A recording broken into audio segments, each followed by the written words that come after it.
Yo, what up, friends? Coming in second. So let's go ahead and move on to the NFC North. We'll stick here in the NFC. Obviously, Detroit had a playoff game against Peach's DC Commanders. So we'll come to you and start with you, Peach, here first. You got Detroit, you got Green Bay, obviously Minnesota. J.J. McCarthy is now the quarterback. Sam Darnold is out of town.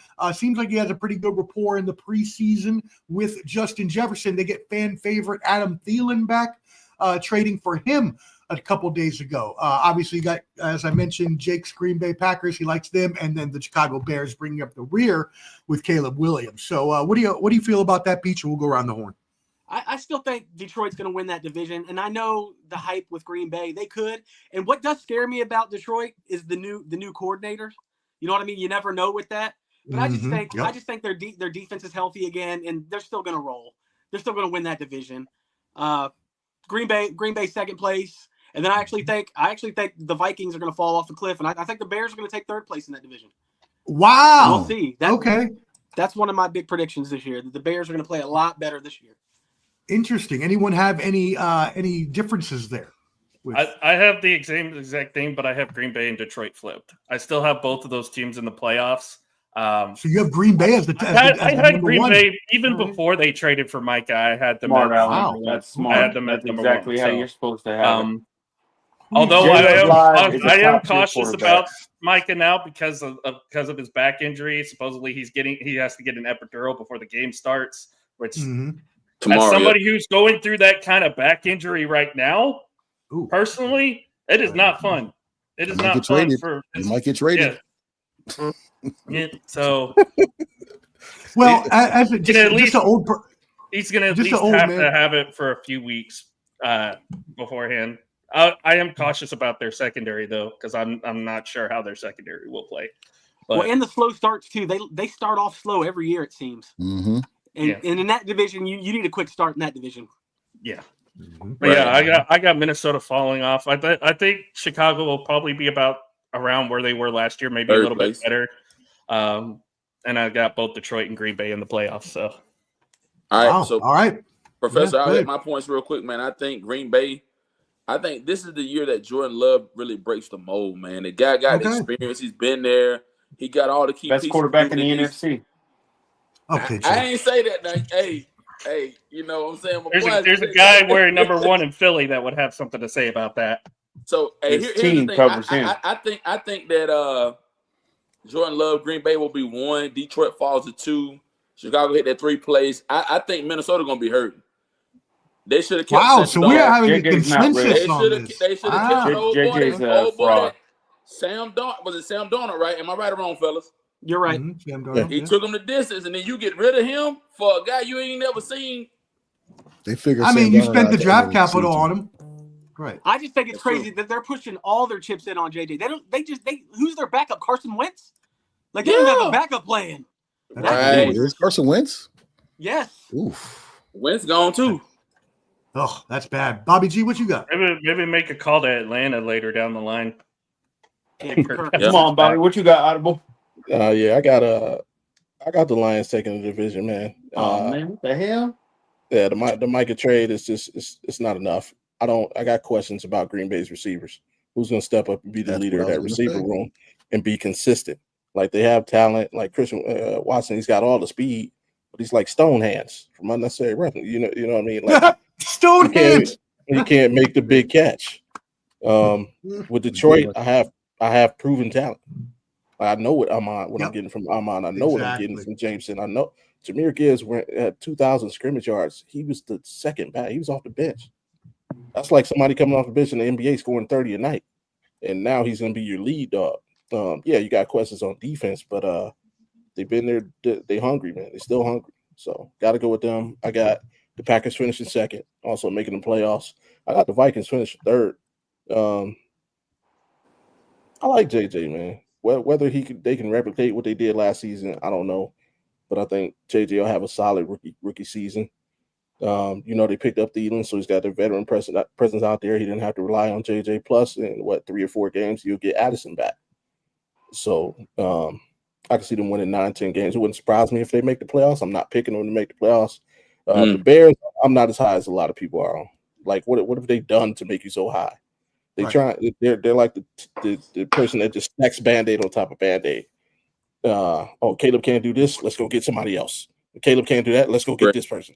Like, you can't. There's only so much talent you can accumulate before you figure out he might be the problem. And he's young. He got time to figure it out. But you know what I'm saying? Like coach the dude. Stop trying to quick fix it. Right. You know what I mean? Yeah, and I agree with you. I think J.J. McCarthy's going to be a lot better than people think, and I think that connection between him and Justin Jefferson is going to be pretty decent. I got them going at 9 wins is what I got Minnesota. We'll see. And let's talk. Let's before we get to Jake, because Jake's talked enough so far. We got another brother joining us, Bobby G's brother as well, from the Audible Sports Podcast, our family. Wild card, Mom. Jake is catching so many strays tonight. It's crazy. I didn't know we was having the whole game together. Like this. They're hating on realism. Game. What up, wild card? Hey, Yes, sir. Hey, sir, we are talking NFC North. What are your thoughts on NFC North positioning? I mean, it's Detroit's to lose until somebody knock them off. Look, I get it. They got 2 coordinators that not there anymore, and that should. I don't think it should kill their where they at the position, but it's not going to look as sharp as it normally was. But they still got studs on that offense, so they'll figure that out. Minnesota, obviously, the question is JJ, what you getting? But to Bobby G's point, and we've talked about it before. I trust the coaching. I mean, what you got out of Sam Darnold, come on, ain't nobody expect that. Right. That's a great point. Ain't nobody expect that. And, to be fair to Sam Darnold, he was around some good coaches in the last 2 years in San Francisco as well with Kyle Shanahan. He didn't see the field, but he showed in some preseason games. I'm like, because they was worried if Brock was going to be ready. And I was like, y'all might be all right looking at how Sam was playing. So, I mean, when he's around good coaching, he looks like a competent quarterback. When he's not, you've seen what the rest of his career is like. So we'll see what happens in Seattle. So that'll be for that other division. But no, I'm not high on the Bears. I'm not understanding the Bears' hype. Caleb Williams actually got to show that he wants to be a winner. The organization, now they're actually starting to give him less excuses because now they're, the weaponry. I mean, DJ Moore, don't sleep on DJ Moore. Cole Kmet, he's solid at tight end. They got my man Luther Burton from Mizzou. Don't sleep on my guy who's a rookie. Roman Dunze, they drafted him last year, so it's not like they're not making attempts to give him like opportunities to succeed. So go out and get Joe Tooney. You get the last 2 years out of him, I guess. But at least you're trying. He's an all-pro guard. Just don't put him at left tackle against a great pass rush. So I mean, until you beat Detroit, I don't see nothing changing. Now it seems like we got a comment here, a couple comments. Dirty Mojo says Bears are going to surprise a lot of teams. A couple people have said that already. I agree with Mar. I don't think the Bears are going to be much more. They may get 7 wins if they're lucky. I just don't think Caleb Williams is there yet in his development. Jake, I see you give me a dirty look. What are your thoughts on that? I don't believe in the Bears. I don't believe in them at all. In fact, I don't know why we're hyping up the Lions like they didn't lose both their coordinators. Let me tell you something, guys. The Eagles lost their coordinators, a year ago? The year before last. They didn't do crap in the playoffs. They lost in the first round. This is the same thing that's going to happen with the Lions. It's a fallback. Let me tell you something. The best quarterback in the league, well, not in the league, my fault, in the NFC is J. Love Live. He was about to say something. J. Love Live is the best quarterback in the NFC, hands down. And let me tell you why. He's got a great head coach as in Matt LaFleur. This team is there for a taking. Now they add on a Micah Parsons. This team can very well go, and they're representing, in my eyes, the NFC this year. It's Packers to go home. So no doubt in my mind, they're going to the Super Bowl this year. They're going. Question for you, Jake.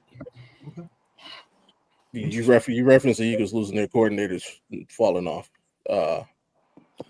It couldn't have been players, huh? Because me and Mark, we do a Thursday night post game show. Silly plug, check it out. We watched them win a game by 3 points in which they forced like 8 turnovers.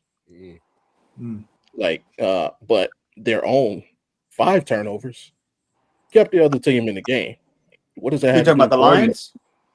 No, I'm talking about the Eagles, because you referenced them after losing their coordinator. 2 years ago when they did that? Yeah. But we watched them go out, win the game by 3 points. They probably should have won by at least 20, forcing 8 turnovers, but they had 5 of their own. That's not a coordinator thing. That's a player thing.